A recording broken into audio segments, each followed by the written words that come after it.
आज मैं आपके सामने दो इंपॉर्टेंट क्वेश्चन डिस्कस करने वाला हूं जो ट्रायंगल से रिलेटेड है। तो सबसे पहले फर्स्ट क्वेश्चन में क्या दिया गया है कि एक ट्रायंगल है और उसकी दो साइड्स हमें दी गई है। एक फर्स्ट साइड है ये और सेकंड साइड है ये और तीसरी साइड हमें नहीं पता। और हमसे क्या पूछ लिया गया, सीधा सीधा हमसे पूछ लिया गया है फाइंड द नंबर ऑफ, हमें नंबर फाइंड करना है कि कितने ट्रायंगल पॉसिबल है, find the different triangle possible. तो देखो ये तो उन्होंने फिक्स कर दी दो साइड, तीसरी साइड उन्होंने बता ही नहीं, तो जितनी तीसरी साइड पॉसिबल होगी उतने ही ट्रायंगल पॉसिबल होते चले जाएंगे। तो इसको कैसे करेंगे कि जो x की वैल्यू है, अगर किसी ट्रायंगल में दो साइड दी गई है तीसरी साइड नहीं दी गई, तो दो साइडों के डिफरेंस से तीसरी साइड बराबर होती है किससे, जो बाकी दो साइडें बच गई ना, ये दो साइडें बच गई ये और ये, इनके डिफरेंस से बड़ी होगी ये x की वैल्यू और किससे छोटी होगी, इन दोनों के सम से छोटी होगी। तो इन दोनों का डिफरेंस कितना कितना है, तो सबसे पहले इनका डिफरेंस लिख लेते हैं। तो इनके बीच का डिफरेंस है 198, तो इनके बीच का डिफरेंस है 198 और इनका सम है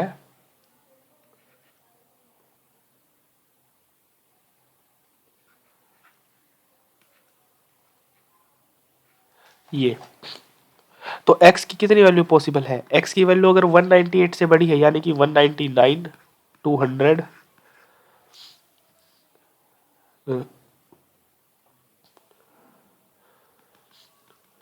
और कहां से कहां तक गई है, सॉरी मैं आपको सीधा सीधा बता देता हूं कि जो x की वैल्यू है ना वो किस किस के बीच में आएगी।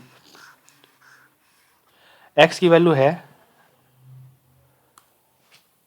x की वैल्यू जो है वो आएगी, x की वैल्यू किससे किसके बीच में आएगी, 198 से 154 के बीच में आएगी। और ये दोनों x, ये दोनों इंक्लूड नहीं करने उन दोनों में, 198 और 154 इंक्लूड नहीं करने इनको छोड़ के, इससे बड़ी और इससे छोटी, तो इनके बीच में आएगी। अब देखो अगर मैं आपसे बोलता हूँ 198 और 154, इनके बीच में कितनी वैल्यू है, ये इंक्लूड नहीं करने, ध्यान रखना ये इंक्लूड नहीं करने, इनके बीच में कितनी वैल्यू है। तो इनको फाइंड करने का तरीका पता क्या होता है, आप क्या कीजिए ना, ये जो बड़ा वाला नंबर है ना, बड़ा वाला जो नंबर है उसमें से माइनस कर दो छोटे वाले नंबर में एक जोड़कर, छोटे वाले नंबर में कितना जोड़कर, एक जोड़कर माइनस कर दो, जो आंसर आएगा वही आपका क्या हो जाएगा, इनके बीच में आने वाले नंबर। जैसे कि मैं आपको छोटा नंबर लेके बताता हूँ, देखो जैसे कि आपको पता करना है 4 और 10 के बीच में कितने नंबर आते हैं लेकिन आपको 4 इंक्लूड नहीं करना काउंटिंग में और ना ही 10 इंक्लूड करना, तो कितने नंबर आते हैं, 5, 6, 7, 8 और 9, इतने नंबर आते हैं ना, यानी कि 5 नंबर आते हैं। कितने नंबर आते हैं इन दोनों के बीच में, 5 नंबर आते हैं। तो मैंने आपको क्या बताया कि बड़े वाले नंबर में से ना छोटे वाले में एक ऐड करके माइनस कर दो, छोटे वाले में कितना ऐड करके, एक ऐड करके माइनस कर दो, यानी कि 5, तो सीधा पता चल जाएगा। वैसे ही मैंने यहाँ पे किया है। अब यहाँ पर मैं इतने नंबर तो काउंट नहीं कर सकता, तो मैंने क्या किया, बड़े वाले में से छोटे वाले में एक ऐड करके माइनस कर दिया। अब आप अगर आप माइनस करोगे तो आंसर हमारा कितना आ जाएगा,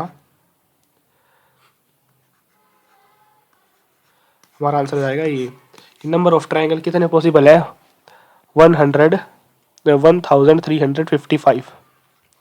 ठीक है, तो इस क्वेश्चन को करने का एक शॉर्ट तरीका भी है, क्या इस क्वेश्चन को करने का एक शॉर्ट तरीका भी है।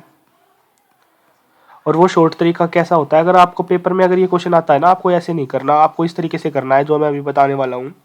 शॉर्ट तरीका इसका क्या है, अगर आपको किसी ट्रायंगल की दो साइडें दी है और दो साइडें देने के बाद आपसे क्या पूछ लिया, नंबर ऑफ ट्रायंगल पॉसिबल, तो आपको सबसे पहले क्या करना है ना, जो दो साइडें दी है उनमें से देखना है कि छोटी वाली साइड कौन सी है। तो छोटी वाली साइड कौन सी है, दोनों में से एक तो हमें ये साइड दी गई है, एक ये साइड दी गई है, तो इनमें से छोटी वाली साइड कौन सी है, छोटी वाली साइड है ये। आपको कुछ नहीं करना, नंबर ऑफ ट्रायंगल पॉसिबल निकालने के लिए छोटी वाली साइड के दुगने में से एक माइनस करना है। 678, आपको कुछ भी नहीं करना, 2 मल्टीप्लाई स्मॉलेस्ट स्मॉल साइड -1, आपको ये करना है। स्मॉल साइड कितनी हमारी 678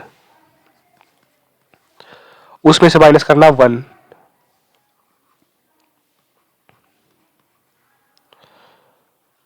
बाई 1 माइनस करोगे तो आपका आंसर यही आ जाएगा। तो इस क्वेश्चन का आंसर था ये। अब आते हैं सेकंड क्वेश्चन। क्या आई होप आपको ये क्वेश्चन समझ में आया होगा।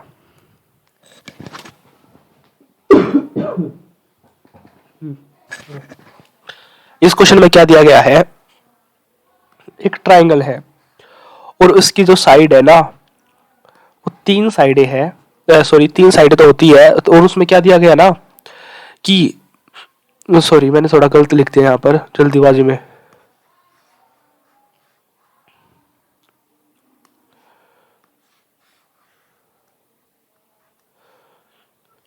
एक ट्राइंगल ABC है, A B एंड C।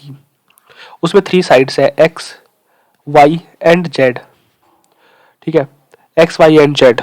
ठीक है, तो इसमें क्या दिया है ना, इन दोनों की मल्टीप्लाई करके हमें क्या पकड़ा दिया है, मल्टीप्लाई करके इन दोनों की मल्टीप्लाई कर दी, X और Z दोनों साइड की मल्टीप्लाई कर दी, और दोनों साइडों की मल्टीप्लाई करके क्या आया, 12 आ गया। अब देखो 12 लाने के लिए क्या पता X1 रहा हो और Z12 रहा हो, ये भी तो हो सकता है। क्या पता X2 रहा हो और Z कितना रहा हो 6। क्या पता X कितना रहा हो 3 रहा हो और Z कितना रहा हो 4। यही पॉसिबल वैल्यू है Z की जो हो सकती है। ठीक है, यही पॉसिबल वैल्यू है जो X Z की हो सकती है। तो how many such triangles are possible, हमें ये फाइंड करना है कि कितने ऐसे ट्राइंगल पॉसिबल है। अब मैंने आपको बताया है कि x की वैल्यू 1 भी हो सकती है 12 भी हो सकती है। x की वैल्यू 1 भी हो सकती है और z की वैल्यू 12 भी हो सकती है। x की वैल्यू 1 भी हो सकती है, z की वैल्यू 12 भी हो सकती है। x की वैल्यू 2 भी हो सकती है, z की वैल्यू 6 भी हो सकती है। x की वैल्यू 3 भी हो सकती है, z की वैल्यू 4 भी हो सकती है। तो x की भी 3 डिफरेंट वैल्यू आ गई और z की भी 3 डिफरेंट वैल्यू आ गई। तो अब देखो अगर x बराबर 1 है और y बराबर 12 है तो इस केस में नंबर ऑफ ट्राइंगल पॉसिबल कितने होंगे, ट्राइंगल पॉसिबल ये होता है केस फर्स्ट। तो मैंने आपको बताया है 2 साइडें दी गई है, स्मॉलर साइड का दुगना, स्मॉलर साइड क्या है यहाँ पर 1, स्मॉलर साइड क्या है 1 1 का दुगना, और 1 के दुगने में से माइनस कर क्या करना है 1, दुगने में से माइनस करना 1। तो 2 मल्टीप्लाई 1 2 और 2 में से 1 गया 2 बचेगा। तो केस 1 के अकॉर्डिंग यहाँ पर एक्स की ट्राइंगल कितने पॉसिबल हो गए 2। अब आते हैं दूसरे पे, अब आते हैं केस 2 पे। केस 2 में क्या दिया गया है,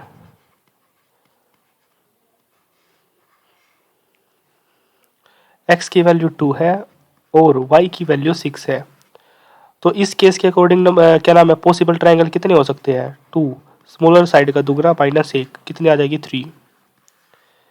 पहले में 2, पहले केस के अकॉर्डिंग 2 पॉसिबल है, दूसरे केस के अकॉर्डिंग 3 है, और अब आता है केस नंबर 3। उसके अकॉर्डिंग क्या है, उसमें साइड कितनी है, x की वैल्यू 3 है, अगर x की वैल्यू 3 ले और y की वैल्यू कितनी ले 4 ले तो उसके अकॉर्डिंग नंबर ऑफ पॉसिबल कितने हो जाएंगे triangle, 2 multiply smaller side minus 1 क्या आ जाएगा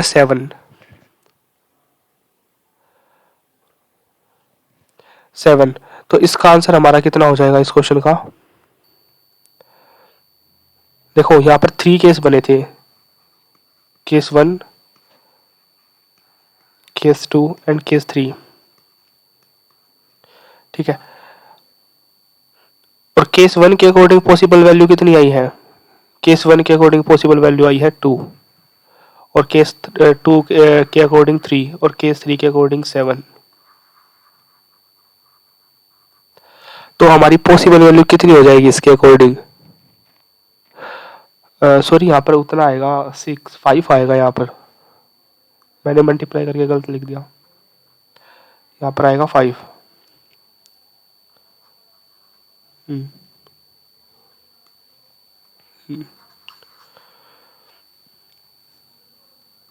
केस 1 के अकॉर्डिंग केस 1 के अकॉर्डिंग कितनी वैल्यू पॉसिबल है, केस 1 के अकॉर्डिंग यहाँ पर 2 वैल्यू, केस 1 के अकॉर्डिंग यहाँ पर 2 वैल्यू पॉसिबल है,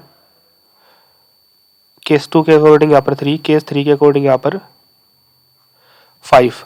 और सॉरी यहाँ पर भी मैंने गड़बड़ कर दी, यहाँ पर भी क्या आएगा, 1 आएगा।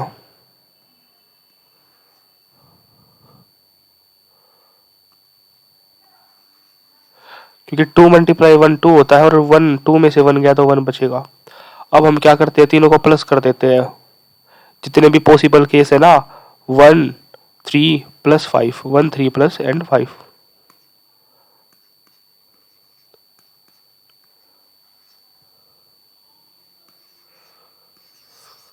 9 हमारा आंसर है। धन्यवाद। आई होप आपको क्वेश्चन समझ में आए होंगे। मैंने थोड़ी मिस्टेक कर दी थी प्लस माइनस में, आप उसको नजर अंदाज कर देना।